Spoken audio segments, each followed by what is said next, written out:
Bonjour à tous et bienvenue sur Sinofrance. Nous sommes le lundi 7 octobre en direct de Pékin. Et dans cette vidéo, je vais vous parler du nouveau plan de relance économique du gouvernement chinois de 1000 milliards de yuan.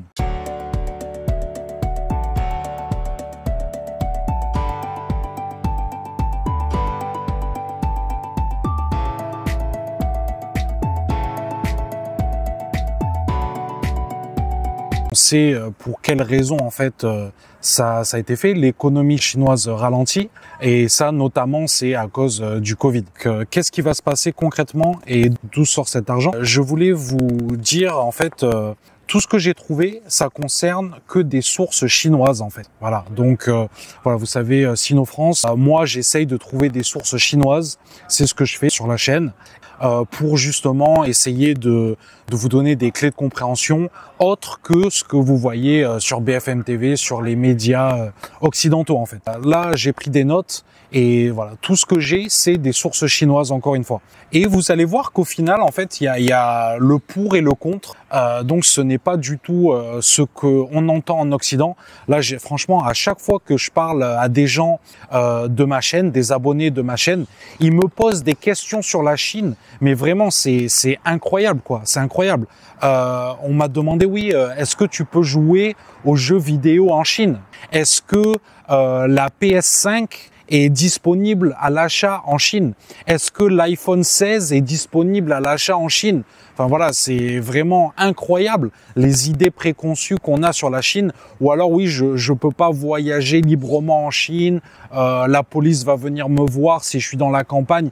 C'est vraiment des choses mais incroyables. Et moi, ma réponse à chaque fois, c'est ouais, toi, qu'est-ce que t'en penses en fait? Voilà. Bon bref. Voilà, 10 000 milliards, c'est la première fois aussi. Voilà, ça, je pense que c'est important à souligner. C'est la première fois que la Chine fait ça en fait, que le gouvernement central fait quelque chose comme ça.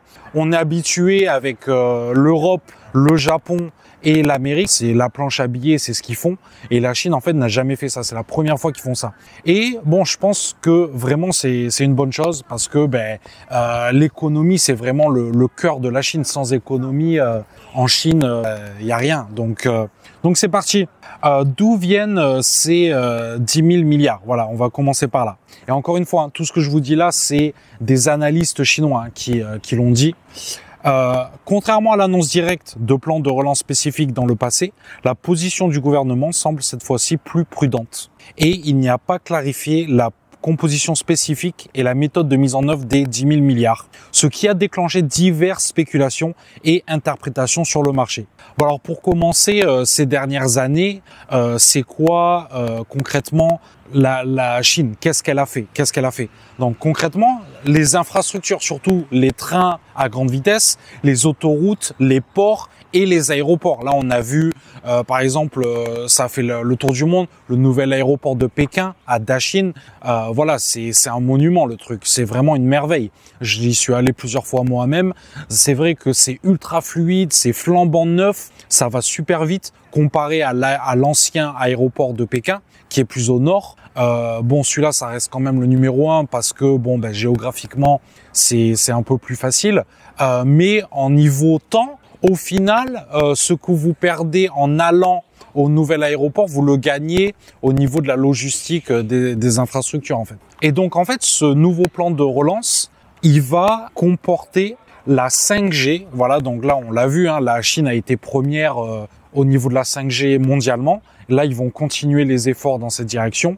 L'intelligence artificielle et l'Internet industriel. Donc c'est pour cultiver un petit peu les nouveaux points de croissance économique. La Chine va se focaliser sur la technologie et déjà franchement en Chine, vous faites tout déjà avec votre téléphone. Donc ils vont continuer à aller dans cette direction et ça me surprend absolument pas. Le deuxième point, c'est la réduction des taux d'intérêt pour privilégier les emprunts, pour motiver les gens et les entreprises à emprunter. Voilà, et ça, c'est vraiment, je pense, le cœur de cette politique budgétaire de 10 000 milliards. En fait. Alors évidemment, on est tous au courant de la crise immobilière qu'il y a eu en Chine, qu'il y a encore en Chine.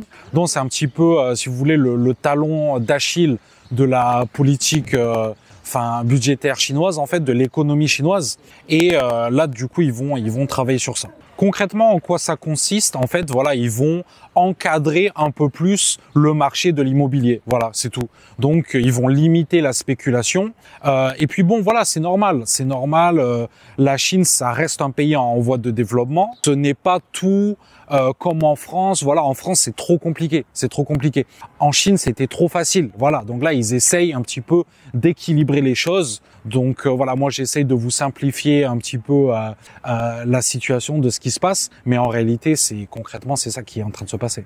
Alors, il y a un petit peu deux camps qui s'opposent, on va dire, en Chine. Donc, les optimistes par rapport à cette politique et ceux qui sont un peu plus conservateurs regardant cette politique. Donc, on va commencer par les optimistes.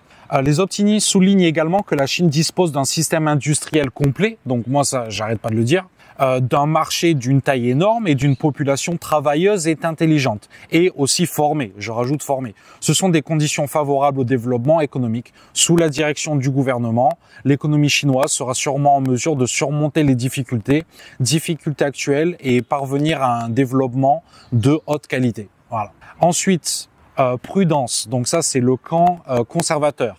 Méfiez-vous des effets secondaires des politiques, voilà, c'est normal. Mais au final, c'est peut-être un seul même camp, voilà, parce que les deux ils ont raison en fait. Le groupe prudent, représenté par Ma Guoyan, estime que même si le plan de relance de 10 000 milliards peut stabiliser la croissance à court terme, il pourrait également favoriser l'inflation, donc les effets secondaires, inflation, bulle d'actifs et risques liés à la dette des collectivités locales. Voilà.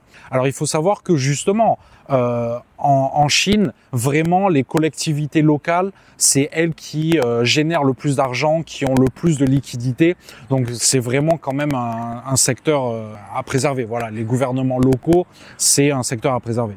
De plus, pour limiter les effets secondaires, les effets négatifs, le gouvernement ils ont une politique en fait de goutte à goutte. Donc, c'est-à-dire identifier les secteurs précis qui ont besoin d'être relancés et irrigués. Voilà, donc c'est exactement ça qui va se passer. Et je vous ai donné des clés avec les secteurs, voilà, surtout technologiques, je pense. Et ensuite, voilà, la deuxième clé, c'est la régulation, avec la régulation du marché de l'immobilier. Une troisième et dernière composante, c'est l'innovation et laisser un petit peu le marché se faire. Donc, promouvoir les nouvelles entreprises, etc. Donc bon, ça c'est pas un secret, mais il va y avoir de nouvelles politiques pour encadrer, réguler, favoriser et notamment aussi pour les étrangers. Donc en fait le débat c'est est-ce que c'est une anesthésie ou vraiment un stimulant? Est-ce que c'est l'arbre qui cache la forêt ou alors est-ce que ça va vraiment être efficace?